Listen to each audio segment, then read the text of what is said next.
Peter Parker has had it rough the past few months, moving away with his wife only to be brought back to New York. But with the return of his greatest foe, Norman Osborn, things have gotten even crazier. With the loss of his brother and daughter, Peter Parker and his wife Mary Jane must cope with their losses. Between their return to college, Norman Osborn, the Stacy family, new gangs, ninjas, and the Trapster, will they rise above it all or crack under the weight? Welcome to the Forgotten Era, where we'll answer all those questions and more.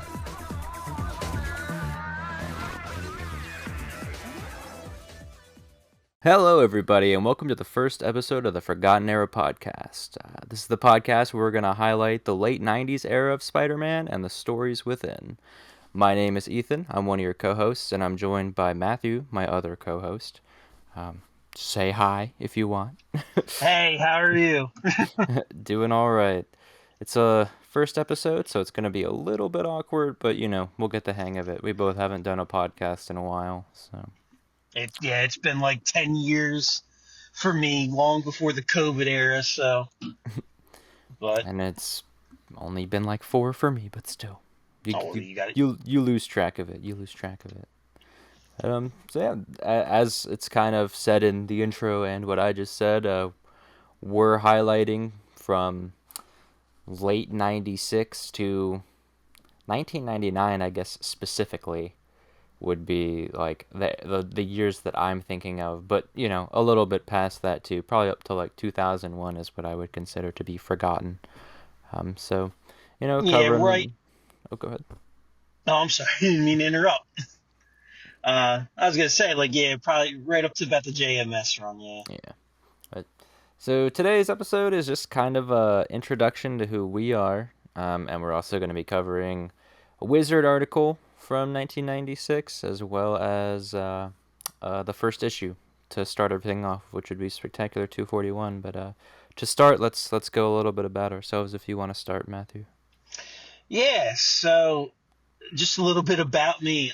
So I have been a fan of Spider-Man in general for, God, my whole life. He's probably been the character that's been with me since the beginning. My father is a big comic book fan, still reads relatively to this day, and my earliest memories were of, like, him taking me to conventions and talking to artists and writers back in the day, and his best friend at the time, owned and worked at a comic book store at various points. So I basically grew up in a comic book store, and Spider-Man has always been um, my favorite fictional character of all time. Um, he is something that is deeply personal to me. I have like a personal attachment to him, and the only character that comes close is Luke Skywalker to me. But I think that the reason why I wanted to do this podcast was because I feel like this era of Spider-Man is so, it's basically lost at this point. Um, Inaccessible for sure. yeah, there's not many people talking about it. The Clone Saga gets touched on all the time, which, you and me both, we're big Clone Saga fans. We should say that off the bat. Both of our, two of our favorite characters are Ben Riley. In fact, that's how our friendship started. So, but I'm a big collector.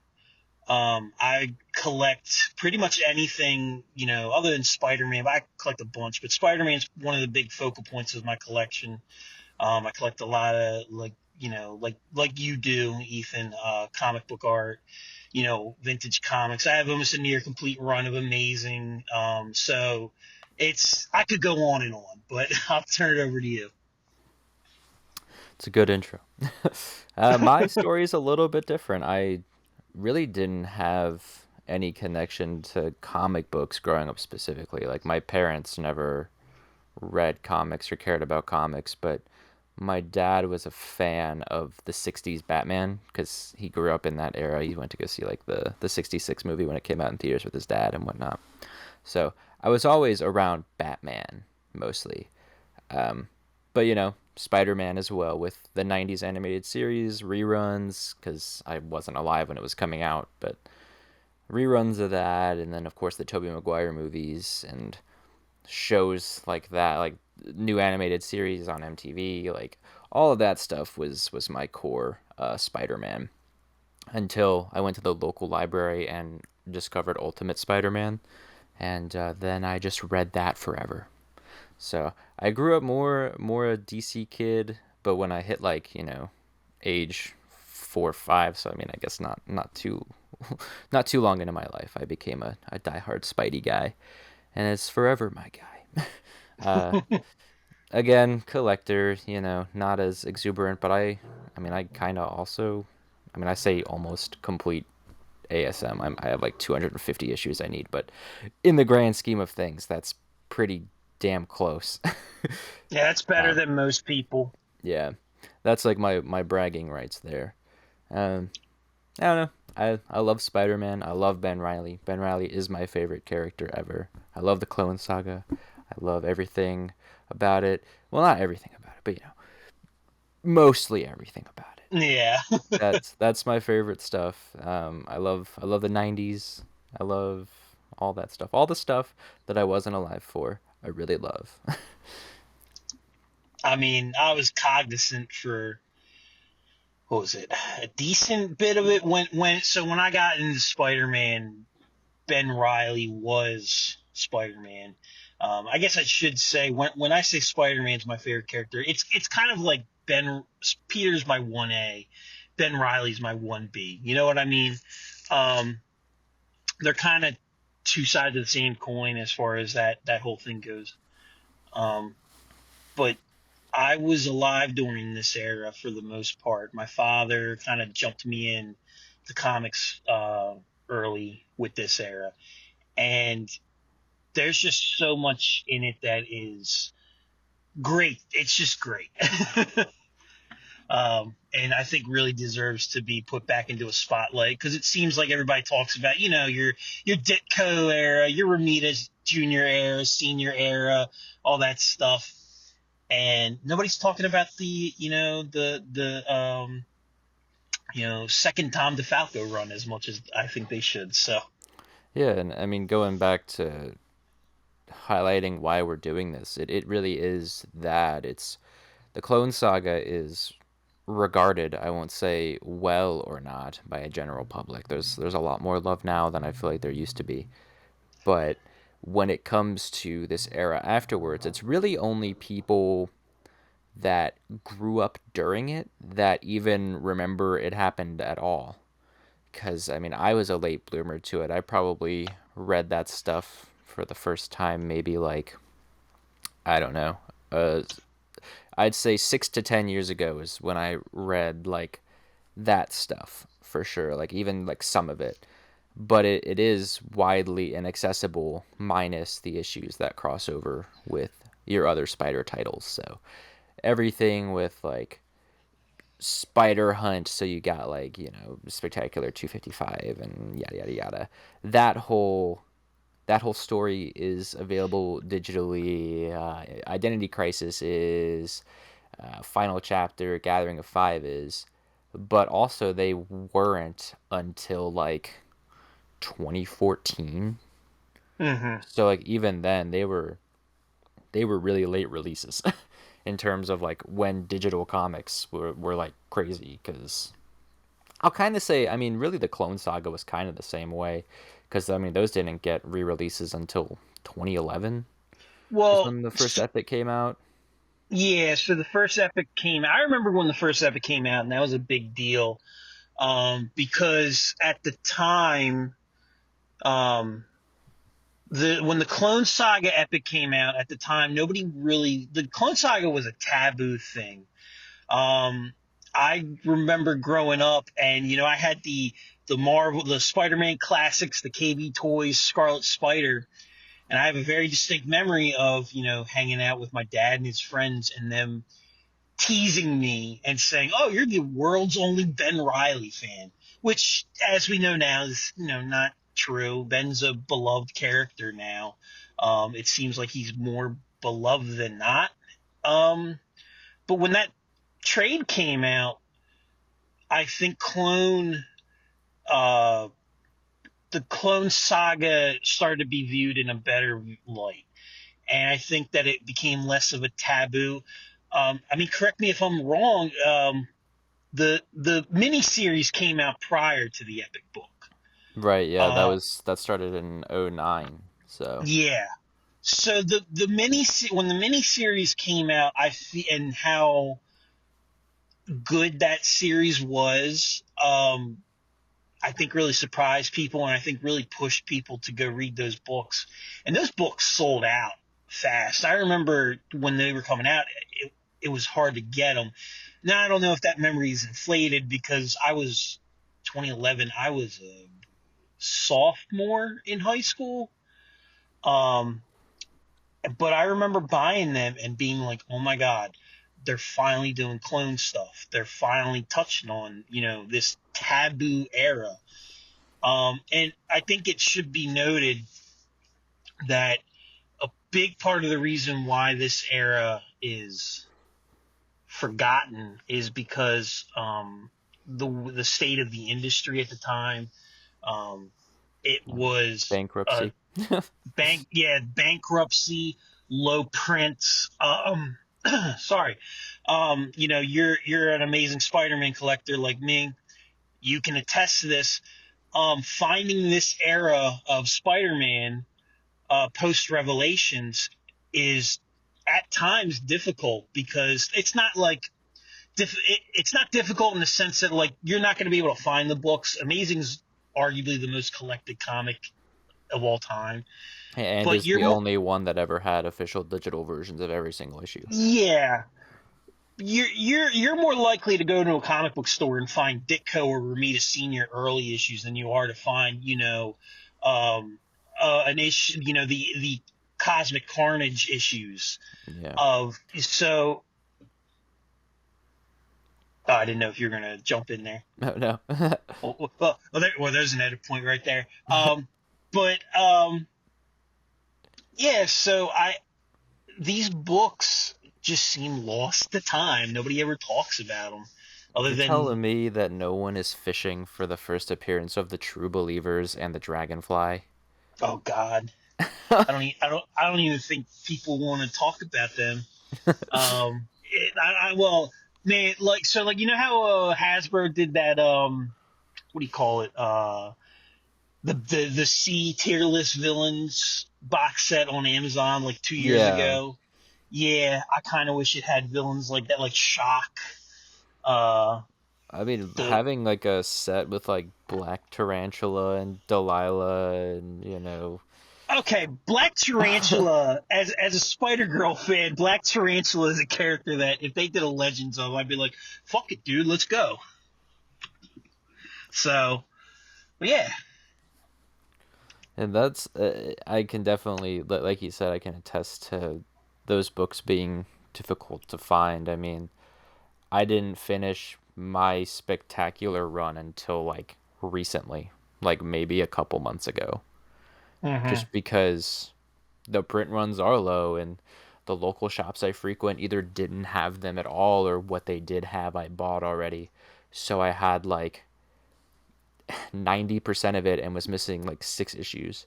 And I went to a convention and could barely find any. I found like 3 issues. And I finally went to one weird hole in the wall store and found the rest of them. Kind of Hmm. overpaid for them, but I fucking found them, so I was gonna take what I could get. It's such a hard thing to it's hard to get it. I mean, like if you have a store that's gigantic and has like every single issue ever, I mean, yeah, I'm sure you could find them in a $2, $3 bin, but I think that's the thing is a lot of those books really aren't. I mean, they in the grand scheme they are like dollar bin books, but because of the low print runs, you're probably going to be paying like $3 to $4 for most of them. Hmm. Minus, like the keys, quote unquote, the keys, the Cosmic Yeah. Carnages, and your maybe the Identity Crisis books are going to be a little bit more, but they're they're tough, and that's the beauty of this is I personally scanned all the missing issues, so if anyone wants to read them, I I got was waiting you. for you to go into that. Yeah, I personally bought the 30 missing issues and destapled, cut, and scanned every page. And now the scans that did exist that were super low quality and were really shitty, but they did the job for 10 years or however long they were up. Now you can read them not with really horribly adjusted colors, and they're actually legible. So, Hmm. pat myself on the back for that one. You're doing the Lord's work. Yeah, that's what a lot of people have been saying. So I hope they've been using them because that's Which behind the scenes, it's because behind the scenes of this whole thing, you basically every step of the way have been like, I'm buying this, I'm buying that. So I've kind of like seen how much money you've put into it and all the work you've done. And you did a lot of work, a lot of sleepless nights. a You lot of basically had sleepless a nights, part-time job. and every single issue I bought arrived damaged Well, because when of you're poor scanning packing. them, But man, yeah, when I'm scanning them, it doesn't really matter that much because I mean they're not going to be professional either way you put it. But it did hurt a little bit when every single one came fucking like blunted corners because of poor packing jobs. But I got it that would. done, and it is what it is, and they're as good as they're gonna get until Marvel does their own or someone else wants to do them, which I doubt anyone will. I that's going to be the podcast's mission to get at least like a trade of this era or like something Yeah, like that. But yeah. Omnibus So, would be great. oh, an omnibus of this. Well, okay. So that should be said, and I don't want to go too long because I know we have other things to get to, but I feel like an omnibus is probably an omnibus are the Epic collections. Now that I think about it, because the See, Epic I collections are think the Epics will close. get there first. Yeah, they definitely will. I mean, the omnibus has just touched the Bagley Michelini run. Oh, and Delaware native, by the way. not even that. I mean, like if we're going based off of Amazing Spider-Man omnis, we're still in the 70s. Yeah, the actual individual volumes, which Yeah. is as a completionist like me is going to be very because you've seen my omnibus collection as a fan of Spider-Man, it's going to be very conflicting where it's like, oh, they're at the Bagley era now. Oh, well, I already have all these omnibuses. Oh, they're at the Clone Saga now. I already got all these Clone Saga Yeah, omnibuses. I mean, with the trades, I skipped the Bagley Michelini omnibus because I have the Epic collections, and yeah, omnibus format is better and it looks nicer, but I don't know.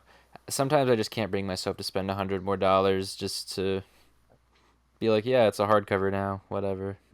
Yeah, I feel you. All the I X-Men, oh, go ahead. all the X-Men books I've bought that I've never read because X-Men is like my what is it? My black hole of knowledge for the Marvel universe. I know very little other than Wolverine crap. Well, like for Clone Saga, I haven't even bought the first Epic collection. Like I've just put it off forever. I love that book because they fixed the mapping and they're actually doing the omnibus mapping. Hmm. But I don't know. I mean, it's only like what $30 probably. I just don't see a reason because I have two of each omnibus and the old epics, and yeah, I'm just like whatever. I'll get it if it's just like super clearanced out for like $10 Hmm. somewhere. I definitely So, think that we'll get to this era hopefully within the next like 4 years because they have to do 11 volumes before they even get to it for the epic collections. mhm. Well, do you want to go on to the next thing? Yeah, yeah, yeah. So the next thing we're gonna be talking about is a little bit about our favorite Spider-Man things. So that would be artists, writers, and stories. Gonna try to keep it to like 1 to 3 each, just for timing's sake. But yeah, I don't know if you want to go first, or I can go first, or Uh, whoever can go first. you can go first. Okay. I guess I'll start with artists because that's all people care about, right? In comics, no one cares about the writers. That's a joke. It seems like that at I times. I care a lot, but that really be unless your name is JMD Mateus or J. Michael Straczynski, no one really cares if you wrote anything. Well, yeah, Ooh, ooh, yeah. shot. It's I'm a relatively new person to the Spider-Man community on Twitter, and it does seem like that a lot of Yeah. times. Favorite artist in terms of me, I'm a Tom Lyle guy. Tom Lyle was Who? forever my favorite. Hmm? I'm sorry. That Oh was a yeah, who? bad joke. Nah, no, definitely. I mean that is the reaction you get. I mean, I've gotten it before. Well, for the longest time, I was a Mark Bagley kid. Like I said, I mean, Ultimate Spider-Man was. I read a lot of the essentials back in the day. So I mean, I like was indoctrinated in Romita Senior and Ditko and stuff like that, and everyone else, Ross Andrew and all those guys. But when it came to like Spider-Man artist, Bagley was like my Mount Rushmore. But I mean, over the years, I've grown more like accustomed to Tom Lyle and his style. Just like I don't know, it's while Bagley also screams '90s, Tom screams like super '90s to me for some reason. Just the way that because there's like two different types of '90s. There's your super like muscular tonnage, like crazy big eyes, acrobatic stuff, and then there's more like the blocky style, and Tom is more the blocky style. I feel. I mean, he still draws attractive females and attractive male faces, but the way that he does the sharp spider eyes, and there's still that big look that McFarlane made super popular, but I don't know. There's something about his work specifically that just speaks to me on such an emotional level. And he created the Scarlet Spider costume, so that immediately makes him number one in my heart and mind. And I mean, all of his work is again highly inaccessible. I feel. I guess well, not all of it, but the stuff before the Clone Saga and after the Clone Saga are quite inaccessible. But I guess it is good that he hopped on for the Clone Saga because then people can at least know his work, even if they don't know his name. And when he passed and Marvel put that like dedication in all their issues, I was so like I mean like it was sad that he passed, but I was so happy to see that. That was such a cool Mm-hmm. thing to see back in what they published those in 2020, I guess, because he passed in 2019. Mm-hmm. But He I was a remember. death where Okay. I apologize for the inter. Like you said at the beginning, it's going to be awkward at first trying to get our flow down. So I apologize. But his death is one of those things where it's like I remember where I was when it happened. I was in a diner, and a friend of mine, texted me, "Hey, Tom Lyle's gone," and I knew a friend of mine um, went to school, and he was for art, and Tom Lyle was his professor, Yeah, it's and he Scad. had yeah, and he had no idea he created the Scarlet Spider costume. So Mm. it's a shame. He's definitely he's one of my nostalgic favorite artists. Yeah. So, but I apologize. Go ahead. No, you're fine. I mean, like I had met him 5 months before he passed, so like to me it was kind of crazy. Where I was like, I just met my hero and got a picture with him, and he signed my book, and I don't know. It was still very fresh in my mind. Like this man was just so nice. He talked to me about everything, and then he was gone. So that sucked. And I wasn't really active on like Spider-Man social media at the time, but I remember I did like make a post about it on my Instagram or whatever. Where I was like, this it hurt. It hurt a little bit, but at least art is forever. And if nothing else, he's really known as a Robin artist. So the Yeah. the Robin people know him pretty damn well. It's just some of his other work. No one talks about Starman, so like that doesn't surprise me too much. But God damn. I didn't even think about his Starman stuff. The yeah, Robin stuff definitely Which I like his Robin stuff, from the miniseries and all that stuff. But Yeah, and the what 4 or 5 issues of Detective he did, so yeah, he was always clowned on for Batman's cape, even though like everyone loved that McFarlane made Batman's cape ridiculous and alive, but the moment Tom Lyle does it, it's too much.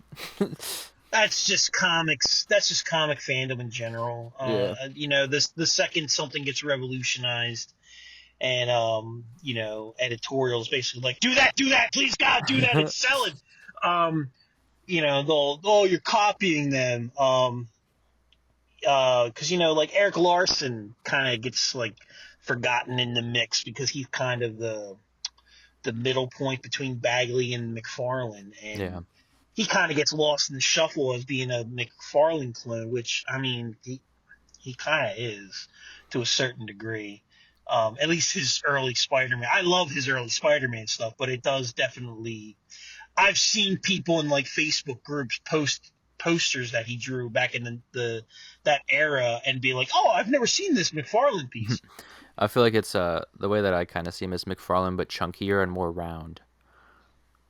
Yeah. Because a lot of his like his heads were like completely round, and he rounded out Spidey's eyes, and his Hmm. guys were a lot beefier, and all that. So I mean, he drew one of my favorite issues well, favorite arcs, that Venom Island arc. That's one hmm of my favorite arcs of all time. I am nostalgic for that arc. I remember my dad pointing out the covers of them and me being like, "Oh and my the god." covers alone are gnarly as hell. So that's definitely an appeal.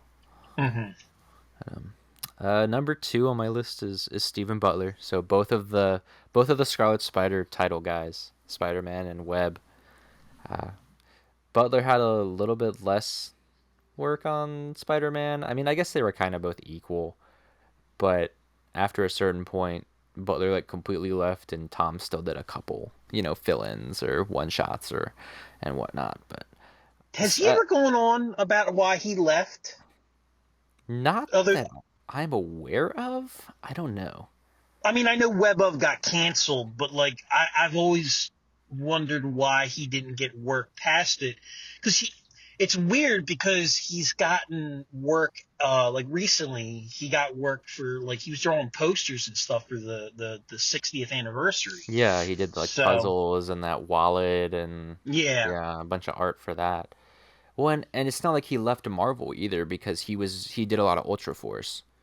So he was like moved to that for whatever reason. Hmm. I don't know if that was a conscious choice where I don't know if he was fed up with everything at the time or whatnot, but because he did those fill-in pages on Unlimited 12, and then he drew Ultra Force Spider-Man. So and then he did the DC versus Marvel trading cards, or like one he did Ben's card for him versus Joker. Yeah. So like I don't necessarily know, but I mean that would be something that I'd like to ask him. Just I would too. shoot him a Facebook message and ask him. I'm sure he would reply to it. It's just like how I don't know who designed Kane, and I keep meaning to ask, because I asked Terry Kavanaugh and Howard Mackey. I was like, "Do you guys know who designed Kane?" Because we know who designed the Scarlet Spider, and of course, Stephen Butler is listed as co-creator since he drew the first appearance. But I don't know who designed him, and I really want to know that. Mhm. Yeah, I didn't even think about that. Who co-created, who created the Kane costume, the degradation costume. Yeah. So But yeah, I love Stephen Butler. He's more Butler's more Bagley style than I feel Tom is, of course, but there's just something about the way that he draws specific things, and I don't know. I don't know. It's hard to describe what draws me to art. I see that and I go, damn, I really like that. And that's how I've always felt about Butler and the way that he and Tom drew the Scarlet Spider versus how like Bagley drew the Scarlet Spider, because both Tom and Steven drew a lot more based on Tom's original concept, and Bagley just kind of like rounded everything out and made him a little slimmer, and. But he was the ASM artist, so he could do whatever the fuck he wanted. Like, Yeah. no one's gonna argue there. And honestly, a lot of people's preferred design is Bagley's, it seems, but not mine. I think it's because it's, like you said, it's in Amazing, so that's the first one they're gonna spot.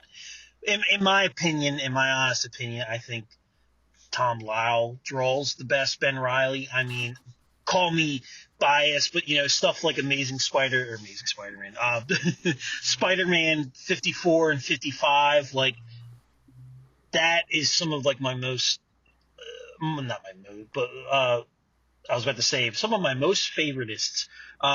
Some of my favorite images of Spider-Man, period. Like the Venom fight and that cover where he's on the wall. Not to correct you, but that's 52 and 50, 53. 52, yeah, 52, 53. I'm sorry. He didn't Um, draw 55. no, you're right. It should be noted I'm sitting in a car recording this. Yeah, 52, 53. I feel bad because fucking 52 is one of my favorite comics of all time. Nah, So we all take slip take up. I'm not. I'm glad I'm not the only one. I have the knowledge, but the brain doesn't work sometimes. Yeah, that's how my ADHD riddled brain is sometimes.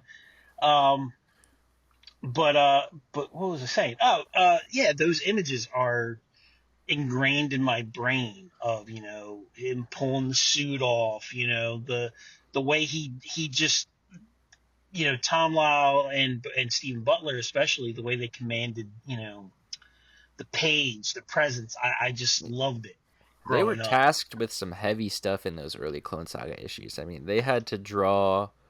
They had to draw this new character fighting the most popular villain ever. Like, and they earned their stripes. I feel I mean, Power and Responsibility. The art is gorgeous, but I mean, like, Exile Returns is like insane. It's 4 issues of insane art. Like, there's not a single bad panel in those issues. They're why he's popular. Yeah, Like most let's be definitely. honest. How many Well, I mean, like, times have you? those issues got um published in like the Venom separation anxiety Hmm. paperback too. So I mean, they're just everywhere. It's the cover of it too. Yeah, it is. It's Um, recolored really horribly, but yeah, it is. doesn't have like orange hues or yellow hues or Yeah, it's whatever it it's just is. that like dirty, grungy recolor that they did on all the Clone Saga epics too. Like, I don't know. They love doing that. I mean, they definitely don't get the love that they deserve. Stephen Butler, 100%. I know a lot of people call him a Bagley ripoff, which I think is a disservice to him. I There's similarities, but like at the same time, you got what I don't think people realize is Bagley was an amazing Spider-Man artist, and a lot of times there's going to be people editorial being like, "Hey, try to keep the book Well, somewhat consistent." yeah, it's exactly like the 70s where, Ramita Sr. was the house style, so emulate the house style. Yeah, It's not that hard to comprehend, and I mean I'm a trained eye and I'm super biased, but if you put a Bagley Spider-Man next to a Butler Spider-Man, I could definitely tell you the difference. yeah, 100%. The way the shadows are, the Yeah, the coloring. their builds too. I mean, like, they both draw Spider-Man pretty slim and muscular, but there's a way that Butler does it versus Bagley. Also, Butler loves to draw web wings. But He besides does. that, yeah. You want me to go on to mine? Yeah, you can go ahead. Uh, so I'll keep this very simple because I am the basic bitch out of us. Um, my favorite artist is, Ramita Senior. I can't. I'm not gonna write a long or read off a long soliloquy. I can't speak today. I'm not gonna say a bunch about him. If you're listening to a Soliloquy. soliloquy. If anybody wants to know the behind the scenes, I play hockey and I had my front tooth knocked out a couple weeks ago, so that word is very hard to say right now. Um, but Ramita Senior, I mean, what hasn't been said, what you know, he is to me. He is. as much as we give Ditko credit, for co-creating and creating that costume and the world and all that stuff, Ramita Senior is Spider-Man to me. He's what everybody bases their Spider-Man off of. It seems, to a When certain Romita degree. Senior drew like that's Spider-Man the hero, Yeah, like he not made him. Spider-Man the creepy crawler. Like I mean that's giving a little bit of disservice to Ditko because obviously that work is beautiful, but I mean like stereotypical Spider-Man like you said is Romita Senior. I mean, I got a wallet with the 120 cover on it and everything. Um, Ramita Senior is just comfortable. It's what I go to. You know, everything you've ever heard about him is true. I mean, Ditko made him, like you were saying, um, Ditko made Spider-Man creepy at times. He made it kind of, for lack of a better term, ugly, but not in a bad way. I'm not saying like, oh my God, this book looks horrible. It felt awkward in a good way. And Ramita kind of took it and made it popular, made it what it was, what it is now. And I typically say Ramita Senior's Spider-Man stepfather. Um, so I'm gonna move past Ramita real because there's no point in going off about him. I'm gonna say my second artist, just to throw out an artist that I don't think gets a lot of love, um, is Ron Friends. Who? Ron Friends. The Ron Friends. Yeah, I know. uh, The guy that made Electric Blue Superman. oh, yeah. He did do that. Oh, shit. Um, but man gets put on a book and they're like, hey, Ron, you want to draw Superman? You want to draw Spider-Man? Cool. Here's a new costume. Dude probably was like, what the fuck is this? He's cursed. Iconically, famously said, when he first saw the black suit Spider-Man, thought it was a new villain. So, which he wasn't far off. Um, yeah, Ron Friends. Ron Friends has been an artist that along the lines of, Butler and Lau, like we were talking about, does not get the love he deserves. Even though he has been a part of such touchstones of Spider-Man, you know what I mean? I mean, he was in the black suit. He drew the black suit saga for Amazing. He Yeah. co-created Spider-Girl, and Spider-Girl alone is a book that ever since the Across the Spider-Verse movies come out, I've seen more people latch on to Mayday. Spider-Girl's a character that deserves love and attention.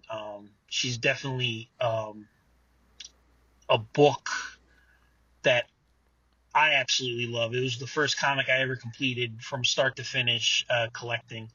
But Friends just blends this perfect. He has like this perfect blend of, I think, Ditko and Ramita, where he draws a lot of sketches and he puts them a lot on his Facebook page. He looks very like if you took the two artists, you smashed them together, you would get Ron Friends. And I mean, he just I'm very bad at like describing why I love something because so many words kind of come to mind. But like it's just one of those things where I feel comfortable with it. I feel Yeah, it feels right. I mean, it it's feels right. Yeah. Um, when I think of the black suit, I think of him. I think of him. I think of Mike Zeck, and I think of Todd McFarlane. I think those are the three bigs for like the black costume. Even though McFarlane barely drew the black costume, his black costume I think is great. Um, but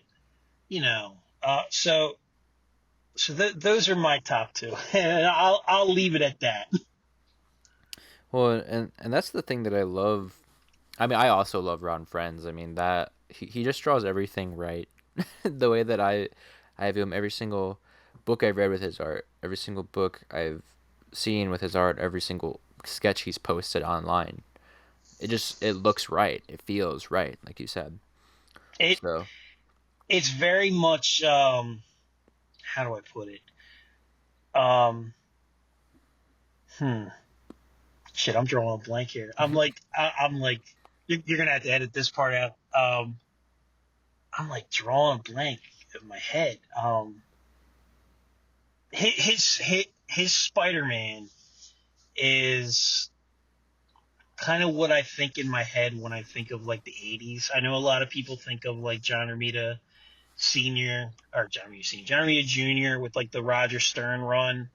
But I I think of Ron Frenz as the definitive 80s Spider-Man artist in my opinion. Well, I mean, I guess you could say McFarlane, but McFarlane's more 90s. yeah, He came late late. He '90s came late. or late '80s. Yeah, late 80s.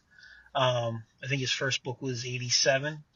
298.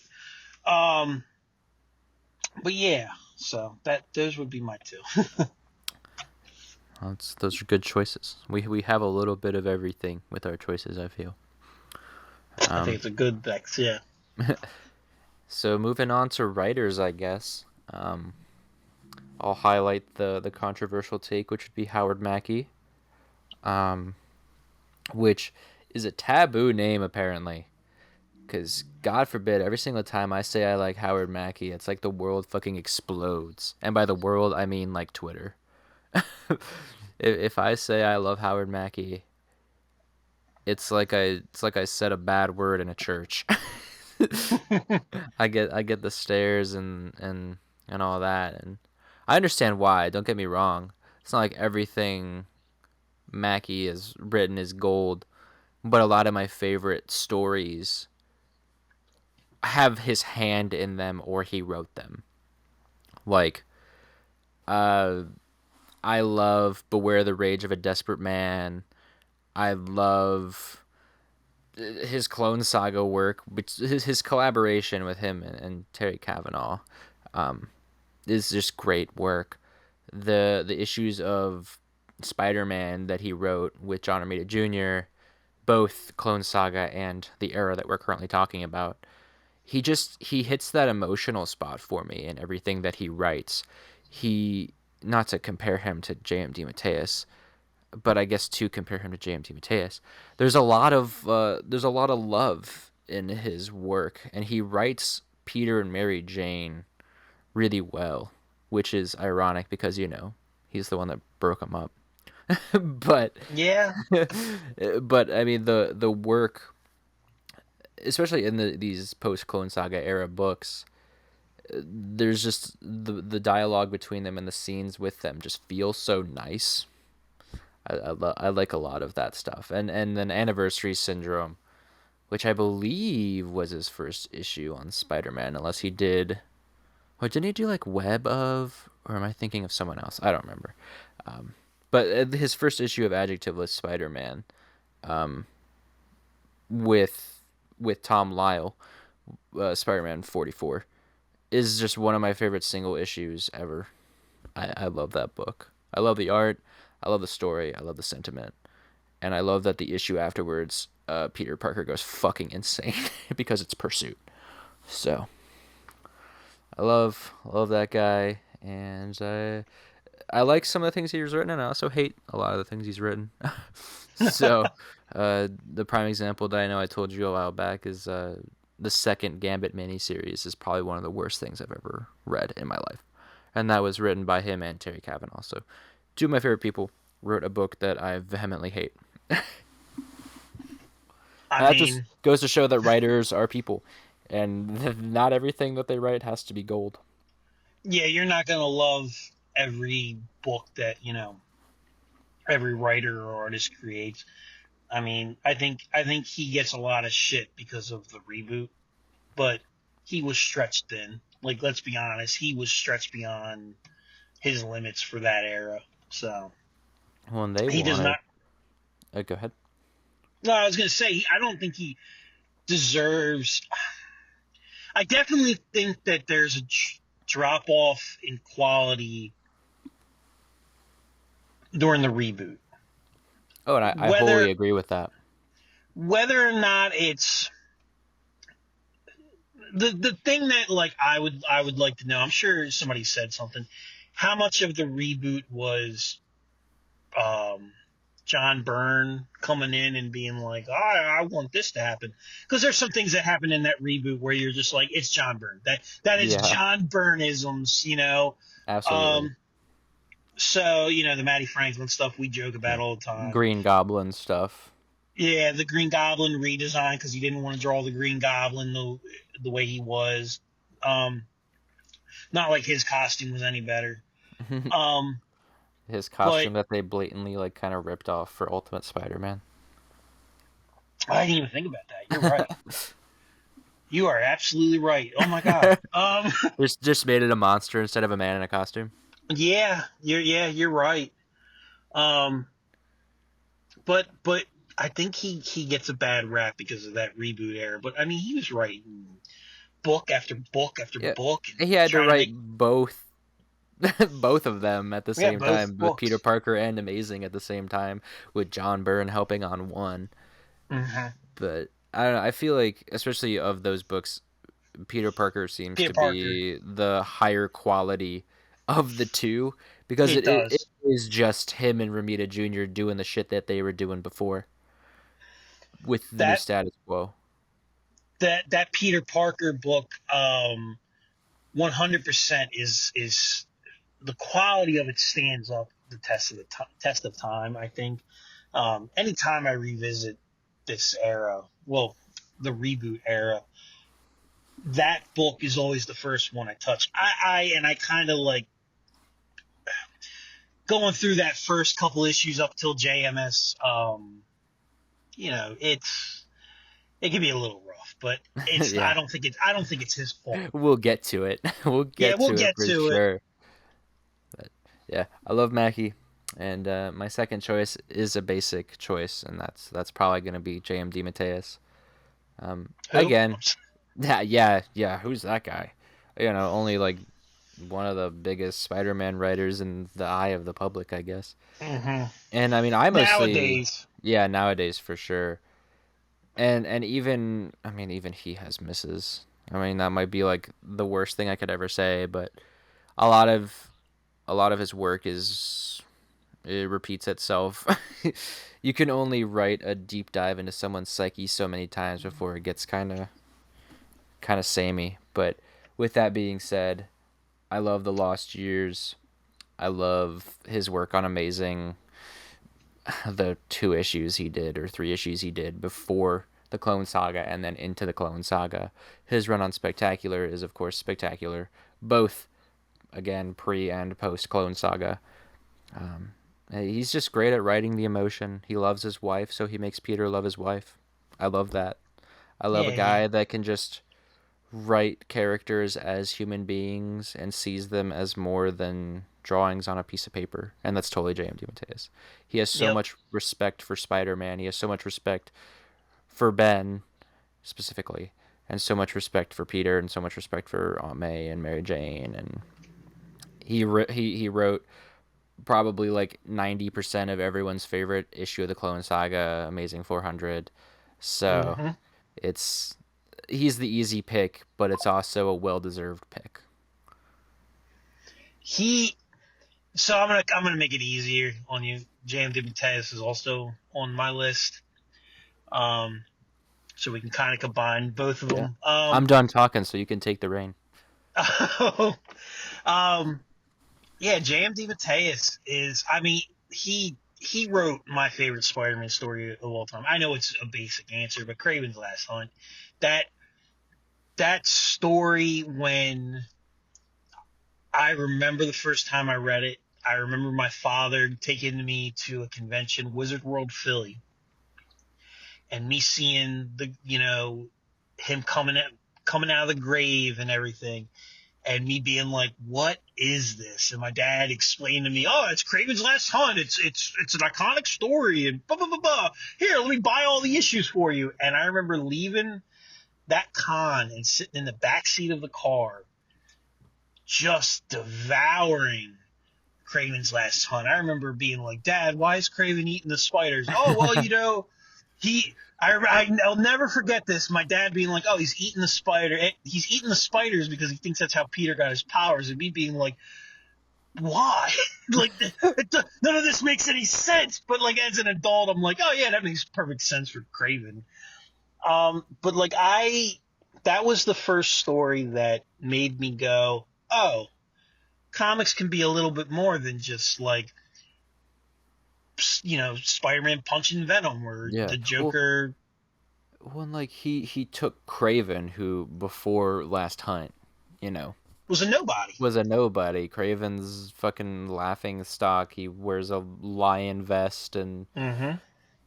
takes potions and does whatever, but this like cemented him as like a mainstay in the Spider-Man franchise, and he stayed dead for a long fucking He time. did.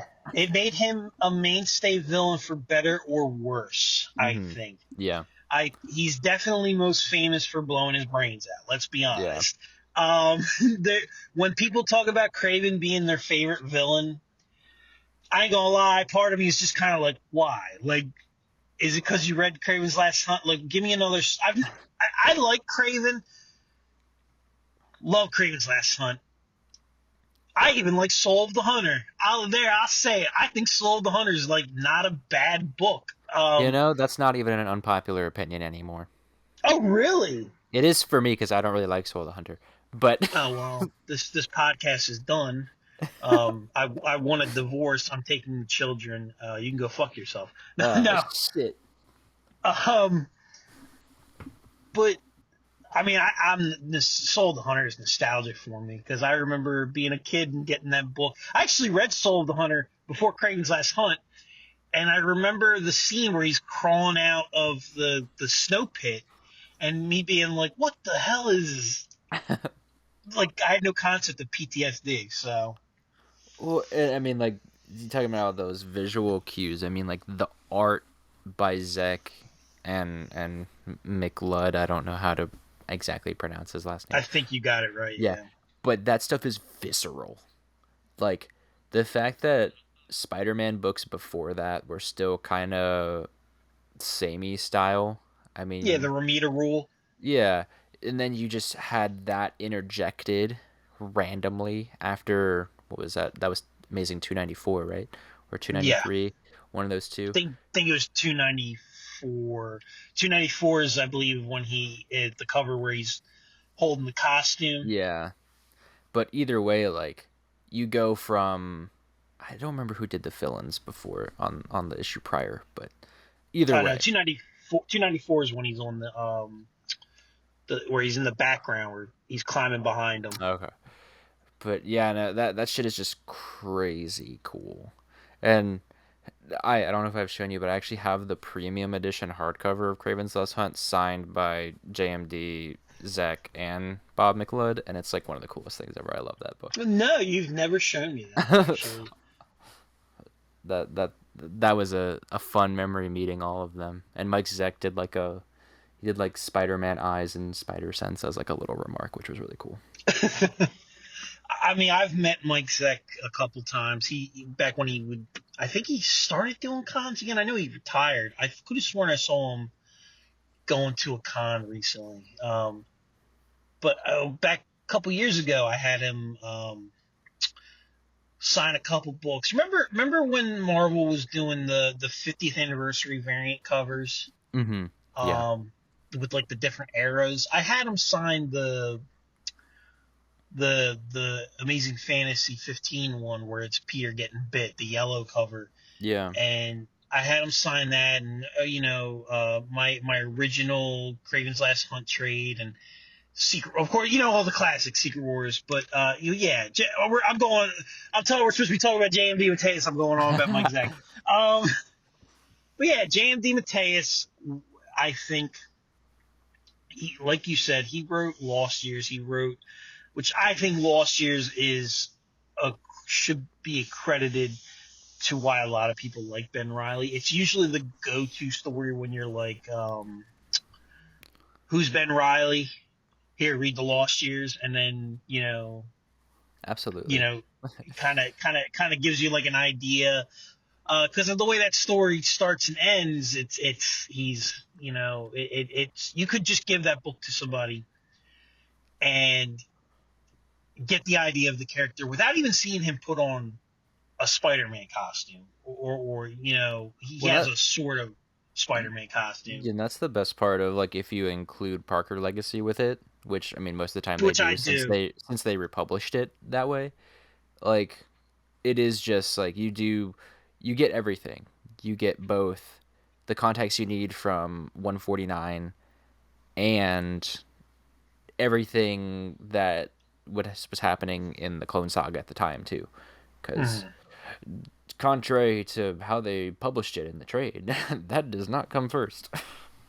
Yeah, So, but no, yeah, that book is so good, and I mean that is the one that most people are like, yeah, if you want to read Ben Riley, read this, and I think it's valid. It's not the one that I usually like. People don't ask me, but I don't want to like throw that at someone because I don't like that it spoils everything.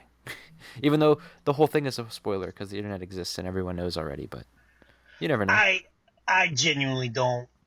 At this point, it's a 30-year-old story, and Exactly. I honestly feel like, because we've talked, like I recently showed, my girlfriend had read the Beyond era, and she was like, "Why the hell do you like Ben Riley? He's an asshole." And I kind of had to be like, "No, no, read these, please, for the love of God, I beg you." And that turned out a lot better. So I feel like that's why I'm saying that. No, no, I But mean like, and I totally agree with you. but second favorite writer. God, I didn't even think.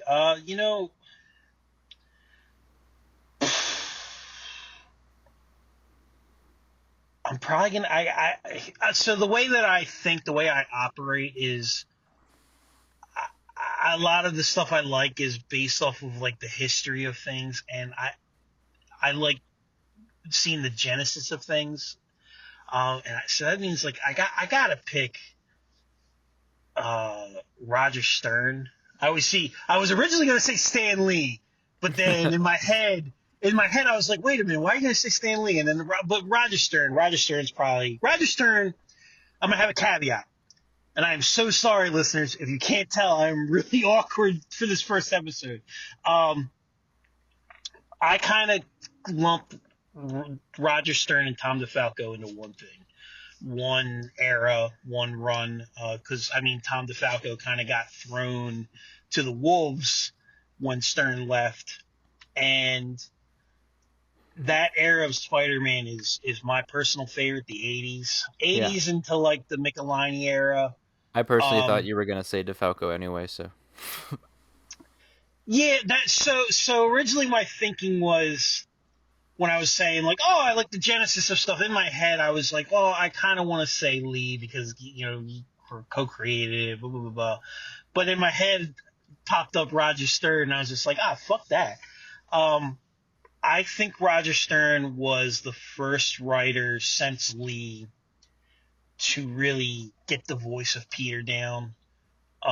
And DeFalco too. I think DeFalco is like the most. I think he writes the most likable Peter, in my opinion.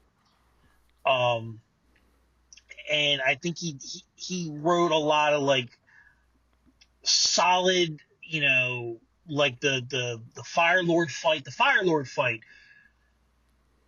for better or worse, to this day is still brought up because it's brought up in a bunch of, hey, can Spider-Man beat the Hulk? Can Spider-Man, But he wrote a lot of fun issues. There's not a single issue in that in both their runs that isn't peak in my. I mean, Roger Stern, the kid who collected Spider-Man, the Hobgoblin era. I mean, yeah, the Hobgoblin reveal kind of went off the rails. Um, arguably the first sign of editorial um, issues for the book. One could argue, before the Clone Saga. But that era of Spider-Man them both combined is just, it's so cemented. And I mean, we already talked about Friends, but like John Romita Jr. on art during that run, I actually am one of those people where I like Romita's 80s stuff over like his 2000s stuff, like the JMS era. I prefer his 90s era. I actually like bulky John Romita Jr. Yeah, that's my over. favorite John Romita Jr. Oh, how he draws Ben's costume. I think we've had this conversation. I think beforehand I had said, oh, Bagley's my favorite, like, Ben costume, the Spider Ben suit. But as I've gone back, and because I'm rereading the Clone Saga right now, as I've gone back, I think John Romita Jr. draws my favorite Spider Ben. I ain't gonna lie.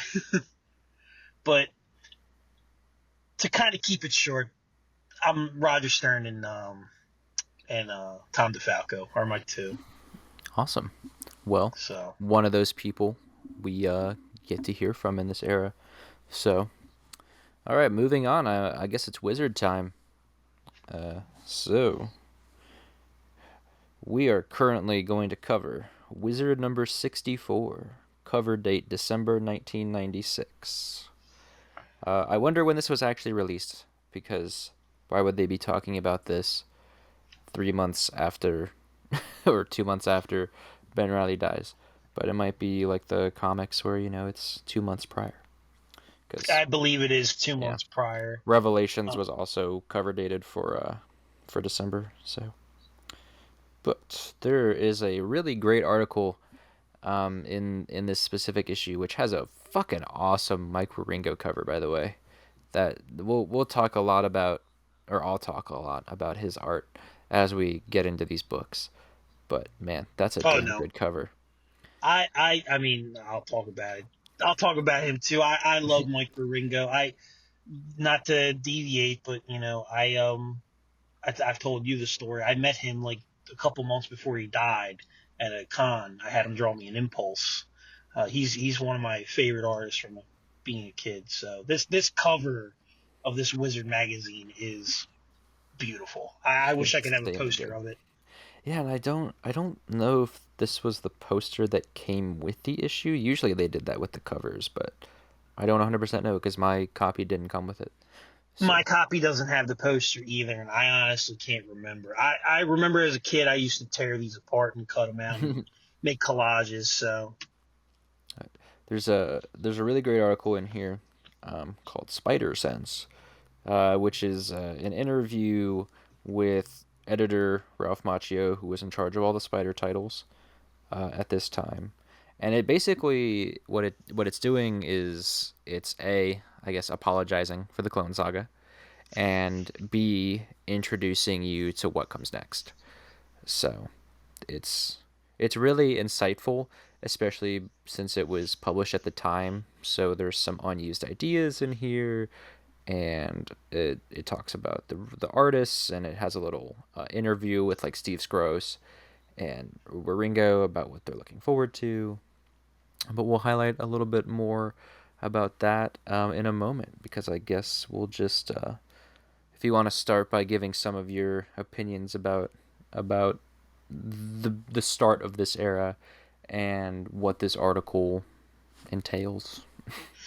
Well, I think the big thing about this article that jumps out at me is, right off the bat, the fact that they came out and were like, "We're sorry, we heard you, we're going back to the basics." You want Peter back, you want Mary Jane back, you want that kind of thing back. Well, here you go. It's not something that you'll hear today. And we've talked off mic. We don't want to be one of those podcasts that, goes off the deep end about the current stuff. Take that stuff for what you will. But it is very interesting to see that they are coming out. And at the time, Wizard was where you got your sources. Everybody talked about Wizard. The new magazine was the big deal back in the day. Every time a new issue would come out, I would read them up.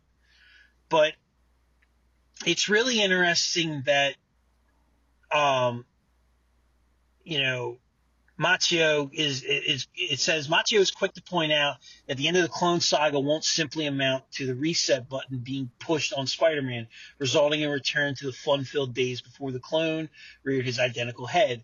Despite the wishes of some readers, no one is going to wake up and realize the whole clone storyline was a dream. Peter and Mary Jane will cope with their losses, Machio says.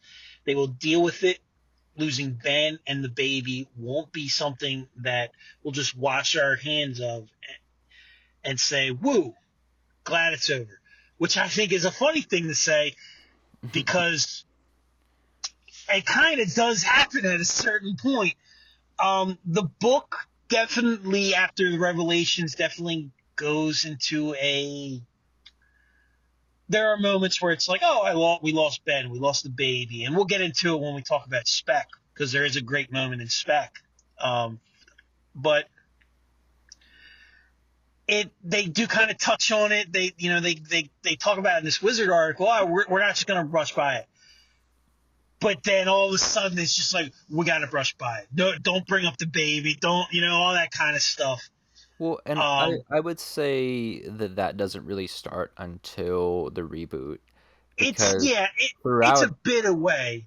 yeah, because throughout the like era up until, Spider-Man 98, there is a lot of reference to Ben and the baby, and the whole confusion in final chapter and stuff. Um, but yeah, that honestly, what you're saying is exactly what I was thinking too. Where I love that he just kind of says that, and it's also, I love how, I'll read another quote because I guess that's just what we're doing. But I love that he says, "Why don't you go back to the happy-go-lucky Spider-Man who swings around cracking jokes?" But what they failed to realize is that this guy has never had a happy-go-lucky life. He became Spider-Man out of guilt and responsibility because he failed to save his uncle's life. He's never going to let that happen again, so he's always had a sense of guilt about him, along with a hint of obsession. And I kind of love that, because that is kind of the way that a lot of people in the mainstream view Spider-Man, is that all he does is crack quips and Spider-Man about, but guilt is a core. Like it's such a core part of who Peter Parker and Spider-Man is. And then Mhm. and then he says Peter uses Spider-Man as a sort of an anchor to hold on to his sanity when Peter Parker's life gets rough. And I mean, that's a good way to describe it, I feel. So it's another thing that I feel like, while you can have some issues with the way that the book was around this time and a little further on, I think Ralph really understands Spider-Man and had his best, like the fans' best interests at heart during this, because he kind of had to. They lost so many people that they had to try to get him back somehow, especially like, naming adjectiveless to Peter Parker to just be like, hey guys, we did it. He's back. He's Spider-Man. We had a cut there, just a little technical issue, but I'm gonna just hop in and highlight the books as I think what I'm gonna do now, um, so that we can get to spec relatively quickly. So this era, we got 4 books. We got Peter Parker, we got Spectacular, we got Amazing, and we've got Sensational. And one of the beautiful things about this article is that it kind of gives you what to expect. So they say Peter Parker is going to be their crime book, which features organized crime and all that stuff. They talk about like returning Hammerhead and Kingpin and stuff, but they honestly, Kingpin only appears, I think, like twice in the whole run. Hammerhead Mhm. has a couple more, but I mean, I'd say that's fairly accurate. Is, I guess, their crime book. They focus a lot on the gangs and stuff, at least in the beginning, and then it kind of shifts to stuff about the Stacys and whatnot, The later original on. Paul.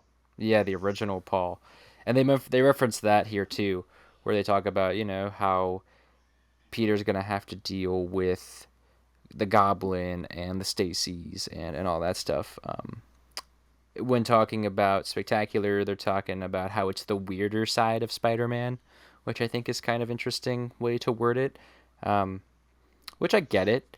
The way that JMD writes stuff is a lot more philosophical. Um, But and then talks about focusing a lot on Chameleon and like weird things like the kangaroo and the grizzly, and that's why I can't really say the weirder side fits because those are just the 246, the Legion of Losers issue is just so funny. It's so fun to read because it's just ridiculous.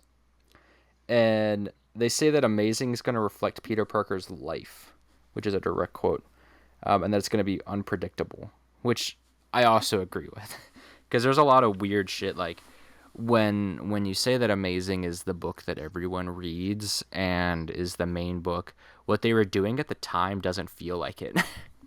No, not at all. Because they were all about introducing Black Tarantula and the new Rose and all this stuff that was the new Rose and Delilah were teased during DeFalco's like Ben run right at the end there.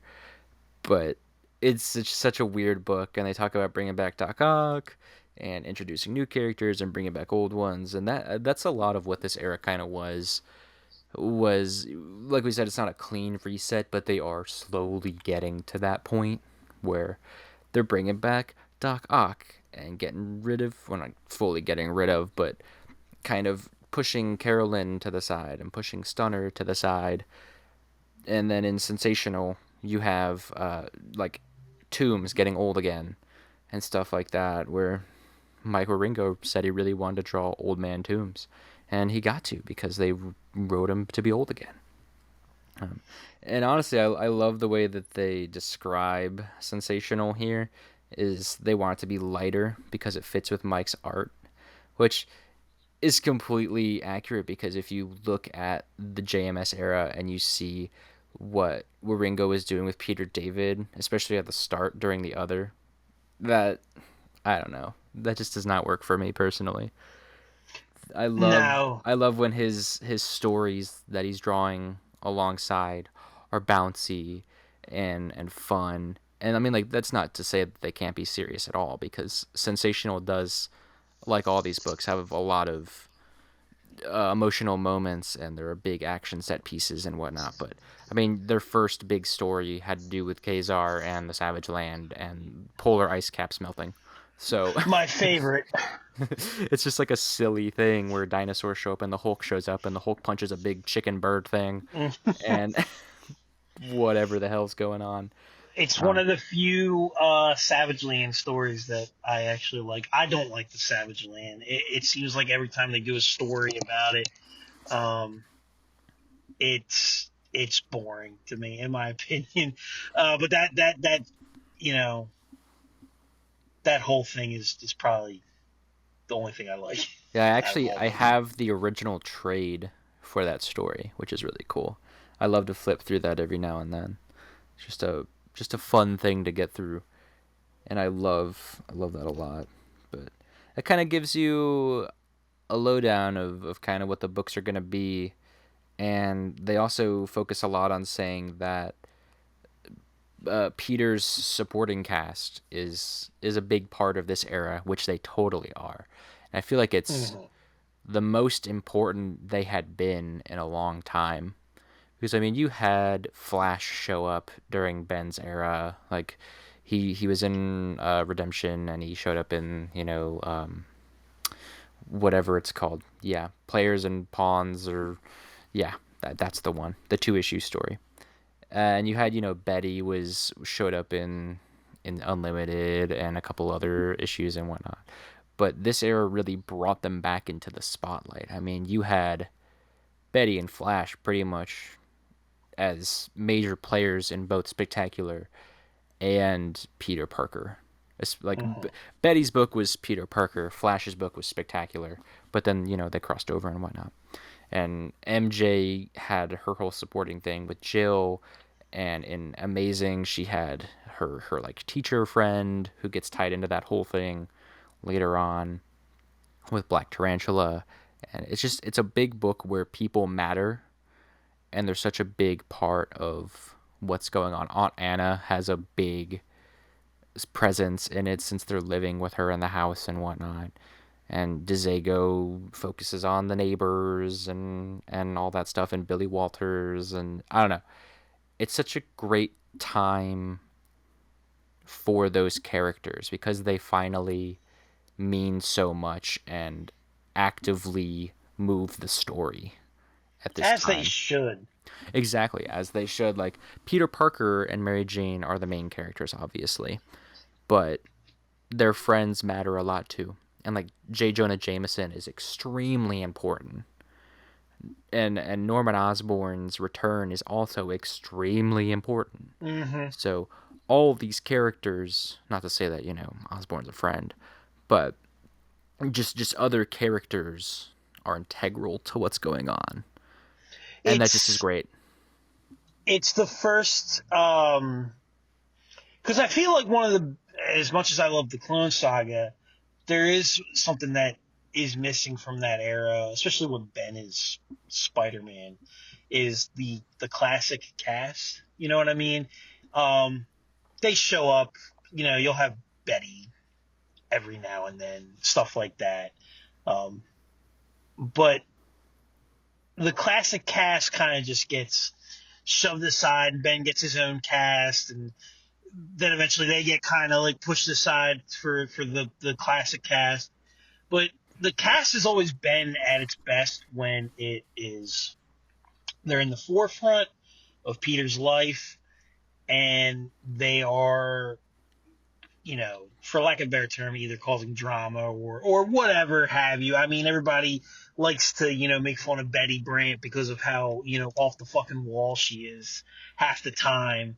I mean, how many one night stands have they had? How many, at this point, Ned Leeds and Peter should be constantly fighting. Um, but, you know, bringing Flashback, who eh, everybody, Harry's his best friend. But I've always kind of thought that Flash should have taken that spot, and he does, basically. Well, I mean, Flash was Um, his best man, right? yeah. Um, I believe so. Was he? Yeah, he was. Um, it's been so long since I've read Annual 21. I'm going to be honest with you. Um, Flash has always, I felt, worked when he, because I have friends in my life where when we first started talking, I was like, man, I really don't like this dude. This dude gives me a bad vibe. And as time's going on, it's been like, this dude's in my corner. I would fight for this dude. And that relationship with Flash and Peter has always kind of um, been something I've enjoyed. And I kind of wish when he was Venom that there was more of that. And it wasn't just, Yeah, there was a lot of disconnect during that time yeah, too. I would Again, have for a loved, new supported cast. yes, a new supporting cast that you either love or hate, depending on, well, let's be honest, depending on what your opinion of that era is. Brand New Day, Post War Right. Day, you know, Big Time, all that crap.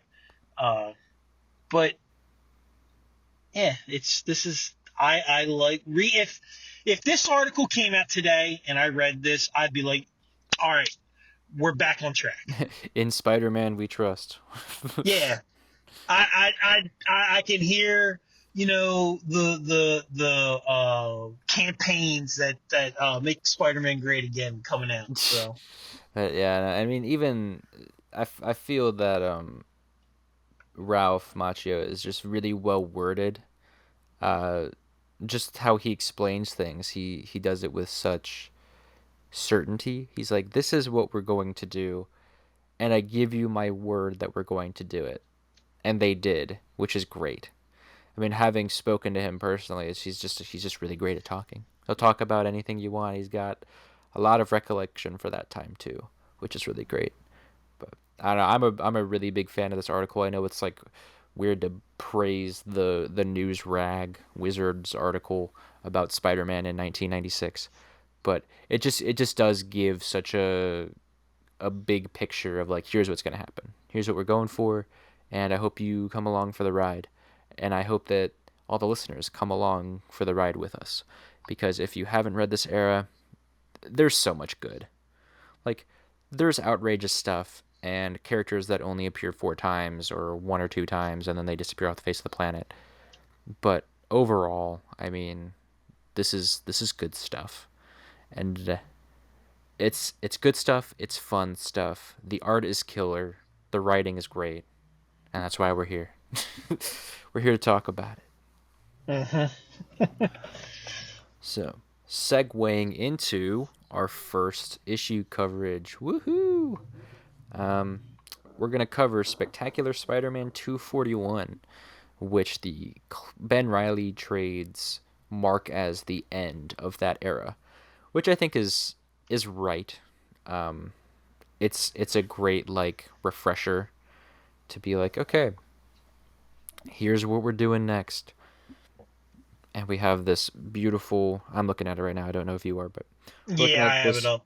beautiful Luke Ross cover, who I'm a really big fan of. I don't know how you feel about him, but Um, he's one of those artists that I personally just I really like him a lot. He's not like on my Mount Rushmore or anything, but I love the way that he draws Spider-Man, and his human faces are kind of hit or miss for me, but I love the way he draws Spider-Man. I kind of feel the same way about him as I feel about McFarlane. Hmm. Um, They're very much of love. the same blood. I mean, I'm gonna be honest with you. He is probably the first. Like he, I have seen people be like post pictures of his stuff and be like, "Oh, I didn't know McFarlane drew this." And Sen- during this time, Sensational Spider-Man #7 looks like a looks Dragon Ball Z and Todd McFarlane crossover. yes, it does, and that's what I was just about to say. Like this cover, and I mean, skipping ahead just one page, you open up that first, you open up the book and that first page. That's the most McFarlane looking Spider-Man Yeah, that is a you'll ever see. creepy ass image that I love. I love that it's very McFarlane. It's great. It's dramatic. His people, and what I'm about to say is the same way I feel about McFarlane. His people, either you look at it and you go, it's fine, or you'll be like, what the hell? Yeah. In anime, it looks like you said, it looks like somebody trying to draw Dragon Ball Z characters when Dragon Ball Z first came to America. And he has Um, that crazy page, not to like focus on Clone Saga stuff, but in Sensational 7, he has that crazy page where Ben is at the hospital and it just looks like anime. it does, and Like it's not bad.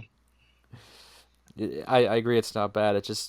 It throws me off quite a bit. And then he gets better like the next issue he's on in Spectacular. I feel like it's a lot better, a lot more refined. But it's just like that initial like boom, holy shit, that's Toriyama like inspired immediately. But yeah, he is. I think Luke Ross is a very underrated artist, especially because I feel like if he showed more people his stuff today, people would love him. Oh, and every time I post his Spider-Man stuff like on my pages, people are like, "Wow, this is good." Hmm. Like this looks like McFarlane, like you said, like very McFarlane inspired, but not clone. Because I mean, he draws a lot beefier of a Peter Parker than McFarlane ever did. He's almost a streamlined McFarlane. Yeah, Um, I I could see I that. McFarlane stuff always came off as the big thing that people say about McFarlane is like he makes everybody look 50 years older because he draws so many damn lines on people's faces and he gives Hmm. them the bug eyes. And I don't think you know he Luke Ross does that stuff. But yeah, overall, I think he's an underrated artist and he deserves the praise. I'm glad we're in agreement there. So I guess I'm just gonna all do a quick like overview of the issue and then we can discuss it if that's cool with you. Yeah, Cool. And you can stop me whenever you want to talk about something. But this got, book, oh, go ahead. no, I was just saying, gotcha. Okay, cool. But yeah, this book is, like I said, it's very much the bridging the gap issue. It's all about Peter and Mary Jane their immediate coping with this loss, the two losses that they have, and these first 3 pages, this beautiful first page, which Wizard did a poster of, gorgeous. I love this page. We were just talking about it. Hmm. And then the double page splash afterwards. I guess it's not a splash page, but double page continuous panels. It's all about how Peter's coping on the edge of despair, but at the same time, he feels hopeful. There's a second chance. He's swinging around the city, and despite his losses, he's going to heal and make the most of it. So he's swinging around, and we cut to Ravencroft, where Dr. Kafka is talking with Dimitri Chameleon, who's once again losing his mind because James DeMatteis is writing this book, and Yep, it's Tuesday. yeah, and every time JM writes Chameleon, he's going insane and has to rant and rave about not being Dimitri and how he's so broken after realizing how Sergei really was to him and how he was abused and broken. And Hmm. Kafka, being the character she is, the therapist she is, just loves all of her patients and just wants to help them the best that they can. So she's losing funding, and she wants to protect him because she doesn't feel like he's fit to stand trial. He still needs some work. Trying to help him, he's denying the help. Whatnot. Cut to Aunt Anna and Mary Jane talking, which is another pretty powerful emotional moment. They're talking about the baby. They just finished putting everything away, and they're talking about how Aunt Anna's saying, "I'm sorry. I wish I could do more for you." And she says this really, really beautiful thing where she's like so happy to have known her at all. Like the 9 months that she was pregnant, there was such a mutual understanding and love, and it's the truest loss that she's ever felt. But the fact that she went through it at all was an experience that she'll never forget, and she'll never stop loving the baby no matter what. Which today, who knows? Because the baby has never really been referenced outside of, I think the last time was during the Gold Goblin story that they did during Darkwood, where Hmm. the baby was on a fucking chalkboard. So Peter swings by the bugle. It's 10:45 at night, and instead of insulting Jonah, he taps on the window and tells him to go home to his wife, which is again establishing a big part of what Spectacular will be for the next couple issues until around like 247. We see the jack-o'-lantern stalking in the background. What is his nefarious purpose? Why is he here? I guess we'll find out later, won't we? And why didn't Peter's spider sense go off? Because he was so close. Well, Um, maybe it's because he's not a threat. He's just stalking at the moment. Who oh knows? yeah, that whole thing. Yeah, who Dude's knows? got bombs strapped to him. Peter's just like, hey, fine. Dude's head is literally on fire. However you're gonna do that. And then we get to probably everyone's favorite part of the issue coming up. But before that, Dimitri escapes Ravencroft, and John Jameson's freaking out, and we get this really nice this thing where John's been or Jonah calls John and tells him he loves him, which I think is just really sweet. That's again just another DeMatteis moment where he's like, family matters and family is important, and it's great because we don't see a whole lot of that, I feel, or hadn't at the time. So Dimitri escapes, everyone's freaking out. I put that in quotes, and then we get the beautiful next couple pages, which you want to talk about Luke Ross, like breathtaking. This is, if you show people the next like 3 pages of this issue, I don't know how you couldn't love it. But another sleepless night. Peter thinks about being Spider-Man. He's putting on the costume, and Mary Jane mentions staying home. Why would I want us to do that? And Peter says us, and we get this beautiful, beautiful one-page splash of her just saying us, and it's them swinging out together, and it's just beautiful. That's how I feel about it. It just resonates. It gives me so many nice emotions. Just these two young adults who are in love had the greatest losses of their life, and they're doing something for themselves. So the next couple pages are textless. They're swinging around the city. MJ's got a big old smile on her face, just loving every moment. And then they stand atop a building and embrace as the sun begins to set or rise. I I think that's I rise. bel I believe this is what starts that trope, because this Yeah. this becomes a trope later on. What is it? The sensational annual Oh where yeah, they yeah. they go up top. Um, The there's one another that one that, the one that Otley references. That one. yeah, Yeah. in the beginning of the Spencer run where they Yeah. kind of reference that. That's that whole thing. It kind of sort of becomes a trope. But my only question is I mean, I get it, but the part of me is just like, Mary Jane needs to wear like sunglasses or something because she's just swinging around. She's just in her PJs. Yeah, she's just in her PJs swinging around. But yeah, But it makes for some beautiful, beautiful pages. And then she says, it "It's a does. beautiful sunrise, isn't it, Peter?" Yeah, it sure is, darling. It sure is. Like, oh man, I don't know. That's just one of those DeMatteis moments. Just feels right. Like we've said, for some art, just feels right. And again, I don't know how you could show that to someone and they not be absolutely in love with it. And then, of course, we have to establish the next couple issues.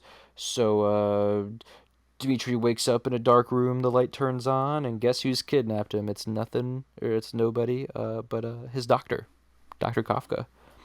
So, she has kidnapped him. For what reason? Who knows? We'll find out next issue.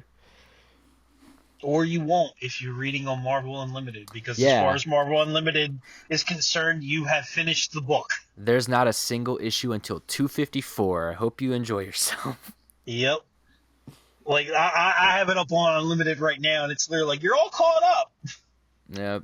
It's because I'm So pretty sure it does. The next one that has a digital version is 254, and then it skips to, or I think 254 through the end is, I believe, yeah, pretty sure yep, it is. 250, 254 is where it pops up again. Yeah, and then every issue after that is there if I remember correctly.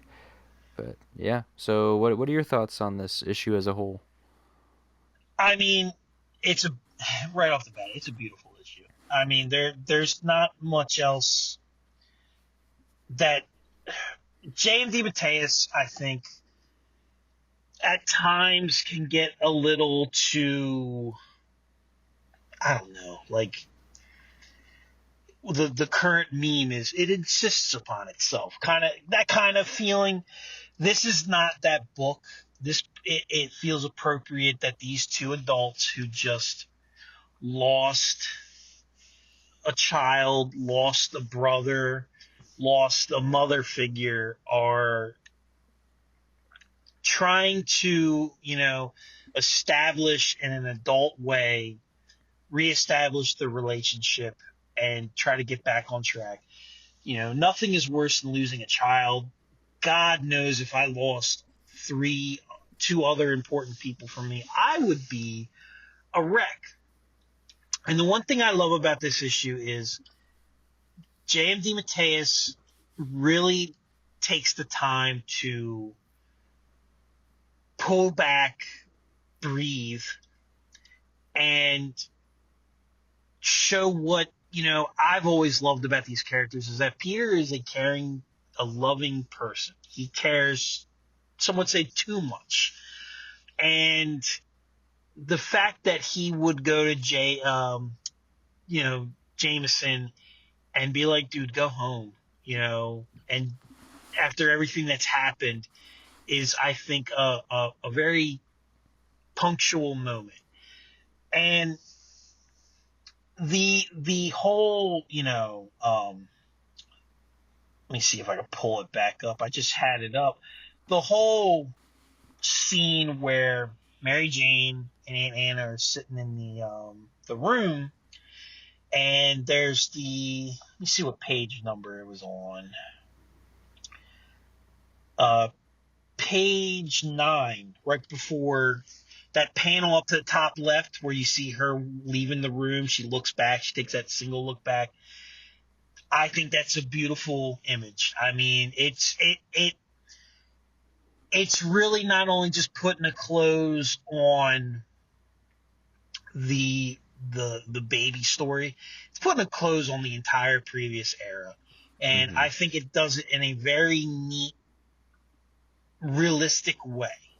Um, and I like the fact that, it's small panels.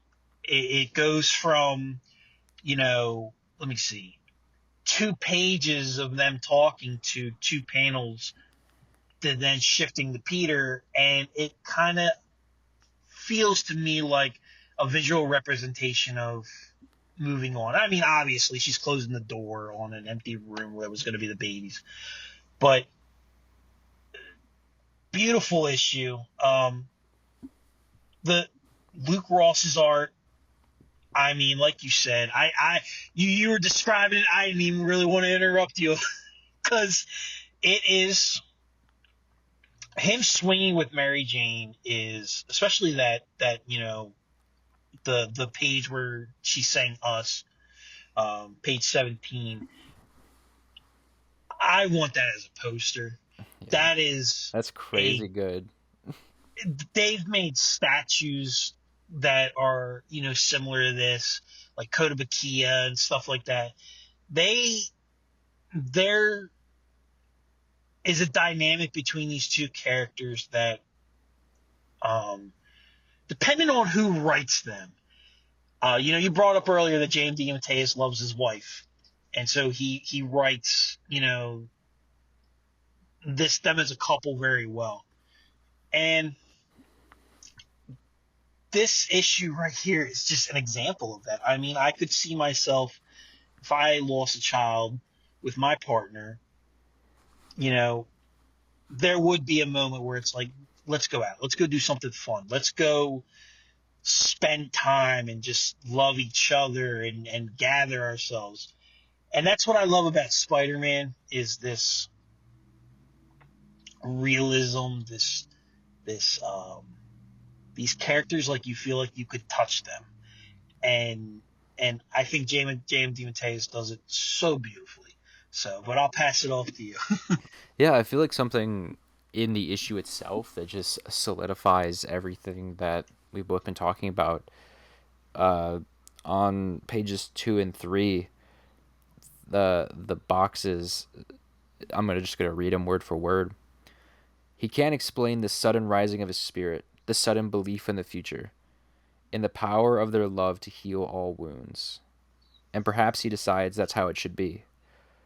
So much of life is a mystery, and no mystery is greater than the human heart.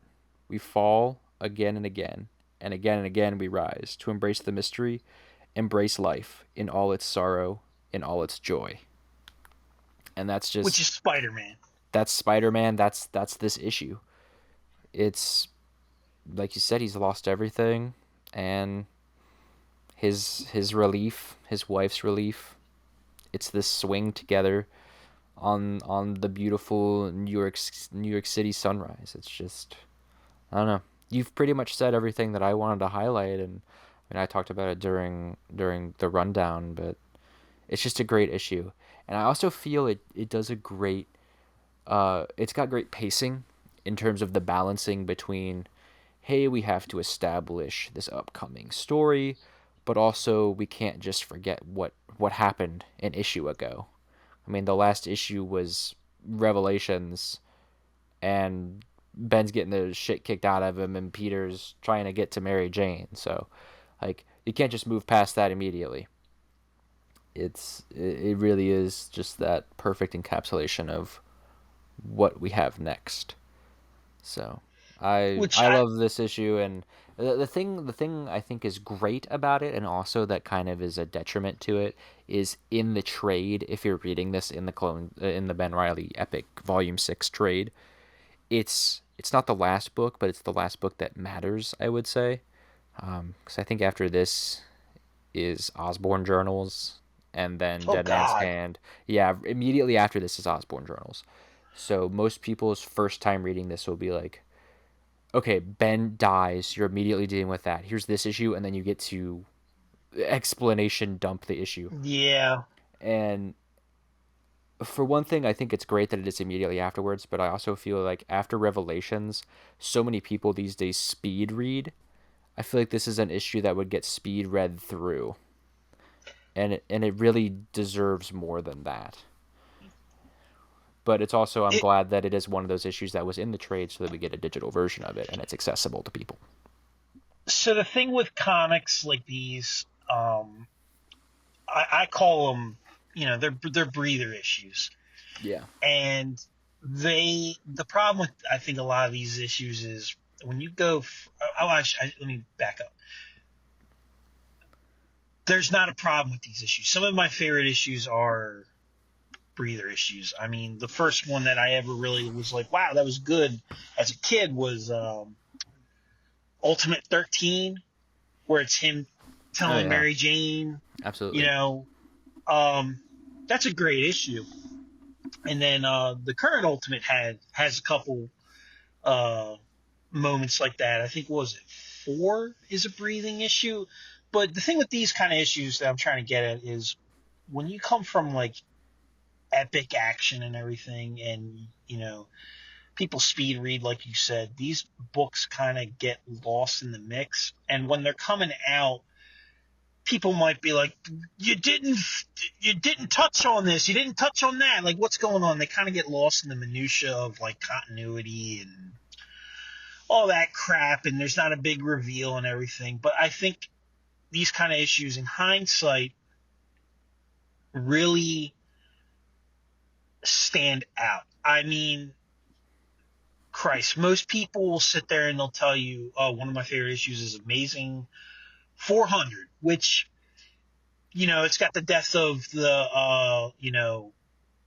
actress, or Spoilers, jeez. I was gonna say Ant Man and be like redacted, but that issue, I've always said it's a breathing issue. Yeah, it's got a big event, but like that issue is like there's not a lot of action. It's if any, I can't even No, really there's remember. none at all, because Like, it's them spending time. Ben says he's gonna leave. That's the only yeah, tell time me, they're like really in costume, and what's it then like to fly? yeah, and then May dies, and then Peter gets arrested. So like Yep, that's the whole issue. There's not like a single like let's fight. It's kind of like this where there's no like fighting. Like you said, it yep, is kind of the same thing, both written by James DeMatteis. yep. I mean that the two, in my opinion, the two best Centennial issues are 400 and 300. That's always been my two favorites. But I this is one of those issues where it's just like it's criminally underrated. Um, I feel like a lot of fans nowadays especially nowadays, would love this issue. Yeah, the Peter MJ like hype train people. This had I don't know if it is because I haven't really spoken to any of those people, but if this isn't one of their top favorite issues from like the 90s, they probably need to read it. 100%. But Because that's it why this podcast is here. exactly, we're here to remind people. I also think a big thing about this is JM's return to Spider-Man after he left. So Yeah, I mean, not counting Redemption. I mean, like a mainline book mainline. Yeah, where, a main run. yeah. So he'd been gone since what? Amazing 406, I think, would be Yes, his. Yeah. So 406, because he didn't like the fact that they weren't letting him write Ben the way he wanted to. yeah. So he hopped off and came back now, and I mean, what a way to come back. I'm I don't know. Comeback king. the, I'm gonna be honest with you. Like, there's not a single even the stuff with Chameleon. You know, around this time, you know, they established that Craven and the Chameleon are related. You know, that whole thing. They're half brothers. Um, but that whole thing is interesting to me. What's going on with Kafka? Um, and the Jack o' Lantern stuff. I've always liked Mad Jack and Jack o' Lantern and that whole thing. Yeah, they're Goblin ripoffs, but hey, I'm a clone fan. I'm a Spider-Man 2099 fan. I say you can never get too much of a good thing. I love the Goblin. The Goblin's my favorite. Harry Norman's my favorite villain. So in Spider-Man, so like I'm willing to take as much Goblin shit as you throw at me. I love Jack And o' Lantern, so I can't really say anything. I love them both, oh Mackendale and who is this Beckhart? I think that's who yeah, he's supposed to be, Daniel Beckhart. So yeah, it's. I mean, Mackendale's the punching bag of yeah, the Spider-Man universe. I mean, I've always had a soft spot for him.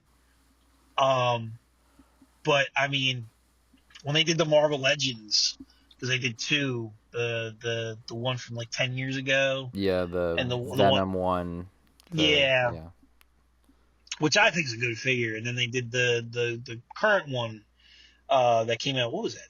Earlier this year in the yeah. Scarlet Spider That was with wave. the Scarlet Spider wave, so Yeah, that that figure, great. I love that figure. Underrated character design. Yeah, most definitely. Uh, When so. no, go ahead. I'm sorry. No, I was just gonna say, yeah, I'm a big fan of the Chameleon stuff during this time. So, this whole upcoming 242 through 245, I believe, is this story. I like it a lot. So it does a great balance between both Jack and Chameleon. So with the highlight being Mhm. Chameleon, another one of those great stories that I just can't wait to get to. Oh yeah, 100%. This is also back when Chameleon had his still when he had the shape shifting, like, well, Yeah, kind of shape shifting ability. I can't remember exactly. It's like a hologram or something like that. Like he's able to do. I forget exactly what it is. because I mean in the '90s show it was that belt buckle, but yeah, I Yeah, can't it's the remember what. belt buckle, Yeah, but I I can't know remember I what it know was. because he's had it for a while, but I can't remember exactly because they eventually put him back to the the mask Masks, yeah. whole thing and putting that on. They go back to the classic, Well, we have version. to But establish Teresa Parker and the Chameleons and oh god, I yeah, don't even want to talk about that. that. That whole thing in the Spencer run, Yeah. which I mean, Chameleon is another one of those characters that I feel like it's kind of like we got to do something with him. He showed up in Amazing Spider-Man #1, and Peter called him a commie. You know, like, but there's very rare that they do something that I think sticks that I I mean, actually like. the best Chameleon stories are Life Theft, Pursuit, and I would say this story in terms of me, like the ones that I think of when I'm like, yeah, I like the Chameleon. Like Chameleon's cool. He has some cool stories. These are the three that I think of. So, I mean, oh my god, I'm spacing on the issue. Um, what is it? The Tangled Web issue. Uh, where the chameleon like comes out and is, I think it's Tangled Web. I could be wrong. It could be I'm spacing on what the issue is or what the book is. When he brings them to the bridge and he's like, Peter, you called me a communist. Why'd you call me a Oh communist? yeah, yeah, yeah. I remember what you're And he's talking like, about. I love you. Like that's a great issue. Or is it Web Spinners? I think I it's think Web it's Web Spinners. Spinners. Um, that that man, I might have to read that tonight. Um, because that issue is probably what I think of when I think of the Chameleon. Because he's not a character that I really care about, honestly. Um, but yeah, so this storyline we're coming into, I actually do like. I'm with you. I actually do like this stuff.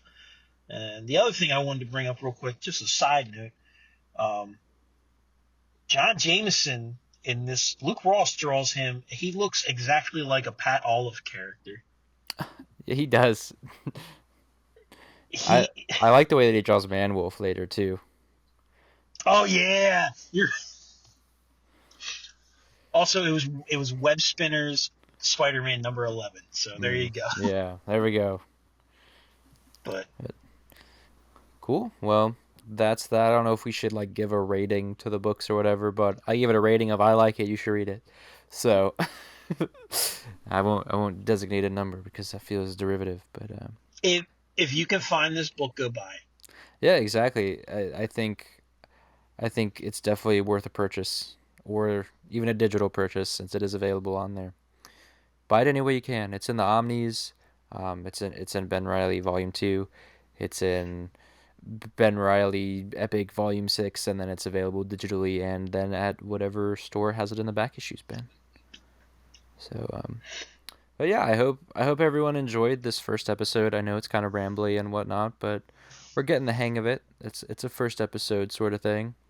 Next episode, my goal is to cover Sensational number 12 and Amazing 419. Um, but we'll see. Once again, thanks everybody for listening and giving us a chance, and I hope you stick with us through this forgotten era because it's some incredible stuff. Thank you for listening to my awkwardness. This is how should I put it? A very eye opening moment for me because I don't know how many times the putting myself out there, because we have conversations behind the scenes where I'm usually like, yeah, this issue number and this issue, and you remember this. The It, second it's we're it's like, very on the spot. I mean, I'm the same way. Whenever I'm recording something or having like a heated conversation with someone, I tend to stumble and forget things too. So it's only oh human. well, I'll do it too. I can guarantee it. I'm nervous as hell today. So dear listeners, I apologize, and I hope that you will continue listening. Um, but it's been a pleasure, and I'm really looking forward to looking at these books with you. Absolutely. I can't wait too. So again, thanks everybody. Hope you tune in next time, and we'll catch you then.